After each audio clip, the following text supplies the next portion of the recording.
കുറെ എണ്ണത്തിന് സാറന്മാരെ പറ്റിച്ചില്ല ഉറക്കം വരത്തില്ല. എന്റെ മോനെ സണ്ണിക്കുട്ട നീ ചേട്ടാ അപമാനിച്ചേ ഞങ്ങി ഞാൻ പോയിക്കോട്ടെ. ചെക്കൻ സാറിനെ പറ്റിച്ചിട്ട് ഒന്ന് കയറാൻ നോക്കിയതാ, പക്ഷെ വട്ടത്തിൽ മൂഞ്ചി പോയി. ഇനി കുറെ പേരുണ്ട് ഏത് സബ്ജക്റ്റ് എക്സാം എന്ന് പോലും അറിയാണ്ട് എക്സാം എഴുതാൻ പോകുന്നത്. ഇത് കണ്ടില്ലേ, ഇംഗ്ലീഷ് എക്സാമിൽ ഇരുന്ന് എണ്ണുക. അപ്പൊ അവനെ നോക്കി എഴുതുന്ന ബാക്കിലുള്ളതിന്റെ അവസ്ഥയോ, മോനെ നീ തീർന്നടാ തീർന്ന് കഴിഞ്ഞിട്ടില്ല. ഇനി കുറെ പേരുണ്ട് മാസ് കാണിക്കുന്നത്.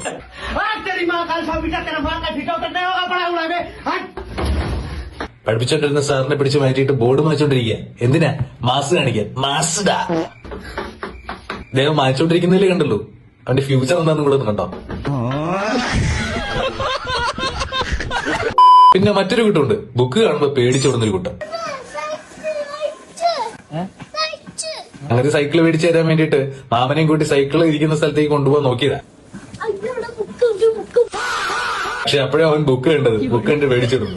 അതെങ്ങനെയാ, മാമനെ പോലെയല്ലേ മരുമനും വരത്തുള്ളൂ. പിന്നെ വേറൊരു വൻ ഐറ്റം ഉണ്ട്, കണ്ടു. ഇത് കേസ്